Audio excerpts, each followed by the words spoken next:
para a gente falar sobre as eleições americanas, os impactos disso aqui também no nosso país, né? Entre os assuntos mais falados é justamente na véspera da eleição, Trump ou Kamala Harris, quem vai ganhar? A gente está acompanhando as últimas pesquisas, inclusive, e mostram aí que é bem corrido e praticamente um empate técnico, né, Josias? O jornal The New York Times reafirmou o apoio à democrata Kamala Harris. Teve um editorial que pede que os eleitores votem para acabar com a era Trump e afirma que o republicano representa uma ameaça à democracia. Existe aí uma movimentação pelo mundo de declarações de apoio à Kamala, de declarações de apoio a Trump também. E se a gente for trazer isso aqui para o nosso país, por exemplo, como que o Brasil se divide, né? O Donald Trump tem o apoio do ex-presidente Jair Bolsonaro e Kamala Harris tem o apoio do atual presidente da República, Luiz Inácio Lula da Silva. Qual é a tua expectativa aí, muito rapidamente? Não dá para o Josias falar agora, porque a gente vai voltar daqui a pouquinho, mas eu queria chamar a nossa audiência para que possa também comentar aqui conosco sobre toda essa expectativa da eleição americana, né? O que você que está acompanhando, para você, brasileiro, qual é o impacto dessa eleição americana? O que representaria uma vitória de Donald Trump nos Estados Unidos? O que representaria a manutenção ali do partido de Kamala Harris nos Estados Unidos? Agora estamos de volta aqui com o pessoal da TV e também com o pessoal do nosso digital. Eu não sei se a gente já está com o Jamil Chad conosco. Ele já pode entrar aqui conosco ao vivo? Já. Vamos já chamar ele, que está nos Estados Unidos. Ai, que chiquérrimo, Jamil. Que céu bonito aí atrás. Bom dia para você. Bom dia, Fabíola. Bom dia, Josias. Bom dia, Thales. Bom dia a todos, todas os telespectadores. Muito bom essa notícia dessa expansão e, como disse o Josias, essa responsabilidade. Responsabilidade justamente porque falar em democracia é falar em informação, é falar justamente na cidadania. E é isso que a gente tenta fazer, né, Fabíola? No fundo, é trazer a informação para que o eleitor, o cidadão, possa tomar a decisão com base em fatos e não em mentiras. É isso. Vamos começar falando sobre as últimas pesquisas de intenção de voto aí, Jamil. O que o cenário está sendo desenhado neste momento? Qual é a fotografia da eleição americana neste momento aí nos Estados Unidos? Fabiola, olha, depois, vamos colocar num contexto aqui dos últimos meses. Depois aquela situação absolutamente embaraçosa para o Partido Democrata, vendo Trump na liderança por vários meses, e Biden, claro, tendo sérias dificuldades em convencer a população a votar por ele, o Partido Democrata, então, retira a candidatura de Biden, Biden desiste, vem Kamala Harris e, num primeiro momento, ela, vamos colocar assim, dispara dentro do contexto, né, de quase um empate técnico, ou seja, ela se distancia um pouco em relação a Trump, tem uma grande euforia por parte do Partido Democrata de que ali, então, basicamente, aquela decisão foi acertada e que Trump não teria mais chance de voltar. Bom, não foi isso que aconteceu nas últimas 2 semanas. Trump recuperou uma parte do eleitorado, se recuperou nas pesquisas eleitorais e hoje não há como dizer, não há como ninguém fazer qualquer tipo de previsão de que um ou outro lado sairá vencedor. É uma eleição extremamente acirrada, provavelmente a eleição mais acirrada das últimas décadas nos Estados Unidos, e uma eleição que vai ser definida pelas margens, basicamente, ou seja, com pouquíssimos votos em cada um dos estados, esses estados pêndulos absolutamente chaves, a gente pode até falar sobre isso. Mas a verdade é que hoje é um empate técnico, e claro, e aí a grande pergunta, né, Fabiola, numa eleição tão disputada, uma eleição com uma enxurrada de desinformação e mentiras. Como reagirá Donald Trump se ele for derrotado durante, claro, o dia de amanhã, perdão, a noite de amanhã, no caso, o que acontecerá exatamente com a reação de Donald Trump e do Partido Republicano? Tudo indica, pelo menos até agora, essa era a orientação do partido, que haverá questionamento, que haverá, inclusive, uma tentativa de dizer que a eleição é fraudulenta. Na verdade, o Partido Republicano já começou a dizer isso antes mesmo da eleição terminar.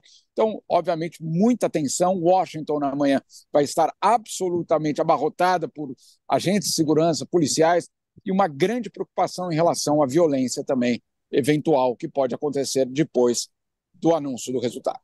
Esse empate técnico, né, que o New York Times traz nessa pesquisa, até está em destaque também aqui no jornal Folha de São Paulo, né, nessa reta final das eleições americanas, os candidatos Kamala Harris e Donald Trump disputam voto a voto esses estados pêndulo, aqueles que não têm a preferência tradicional a um ou outro candidato e, portanto, são os mais decisivos. A pesquisa foi publicada no domingo, ontem, pelo jornal The New York Times, em parceria com Siena College, e Kamala aparece ligeiramente à frente em alguns estados, enquanto Trump aparece em um outro estado. E eles estão empatados em pelo menos 3, que são muito fortes. O resultado nos 7 estados, porém, estão dentro da margem de erro, que é de 3,5 pontos percentuais. E nesse mesmo dia, New York Times também declara apoio a Kamala Harris. Josias, como é que você analisa aí a expectativa para a eleição americana? Empate técnico, como traz Jamil, uma eleição também muito apreensiva nesse momento, já que todos ficam pensando o que Trump pode fazer caso ele seja derrotado às urnas.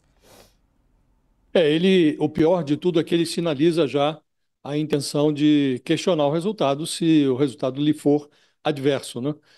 O Trump, de tão previsível, ele deixou de ser aquele personagem lá de 2020, que muitos ainda colocavam em dúvida. Agora não há nenhuma dúvida, todo mundo conhece o personagem e sabe que se ele perder a eleição vai haver questionamento, né? Mas o que mais impressiona, Fabiola, é o fato de que o Trump chega a esta disputa com possibilidade real de ganhar a Casa Branca, né? Então você vê como nós estamos vivendo tempos muito difíceis, né? Porque com toda a precariedade do Trump, com todo o seu comportamento tosco e antidemocrático, ele tendo uma adversária previsível do outro lado, uma adversária que guerreia dentro do quadrado democrático, ele está lá na situação de empate técnico e podendo vencer essa eleição, né? Isto na principal potência do mundo, naquela que já foi considerada, ou que se considerava, o país se considerava um modelo de democracia, né?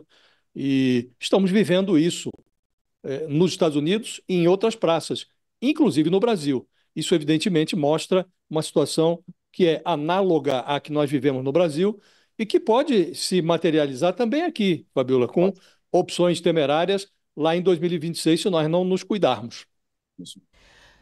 O Thales, a gente vê aí essa situação do Donald Trump, né, nesse final de semana, por exemplo, muitas fake news sendo divulgadas pelas redes sociais, inclusive algo muito semelhante do que a gente viveu aqui na eleição brasileira, né, eleitores falando que estão tentando votar em tal candidato, e dizendo que não conseguem. Está acontecendo aí vídeos falsos divulgados nas redes sociais, mostrando que as pessoas estão tentando votar em Trump e não conseguem. Eles montando um terreno para uma possível derrota de Trump. Como combater tudo isso, né, Thales? É esse fenômeno que a gente vê se repetindo também nos Estados Unidos. Pois é, a história se repete, quando se repete como farsa ou como tragédia. O Trump possivelmente vai repetir a mesma farsa que ele montou durante o governo dele, durante as eleições passadas. Para o mundo, é claro que o Trump vai influir nos rumos da humanidade caso ele seja eleito. O pior de tudo não é só o fortalecimento do ultraconservadorismo, mas também o que ele vai fazer de mal pela proteção do meio ambiente. Creio que aí é o principal problema para o Brasil. O principal problema para o Brasil é a política anti-meio ambiente do Donald Trump, por exemplo. Tínhamos aí uma previsão do Biden de contribuição de 500 milhões para a defesa do meio ambiente no Brasil, que com o Donald Trump provavelmente isso não será efetivado. Então, tem esse principal problema. Outro problema é com o fortalecimento da extrema-direita, dos ultraconservadores no mundo, se isso vai fortalecer o Bolsonaro aqui. Creio que as instituições brasileiras estão muito assustadas com o que o Bolsonaro produziu. O Bolsonaro produziu uma guerra contra o Supremo Tribunal Federal, uma guerra contra a democracia, uma guerra contra o Congresso, também contra o Congresso.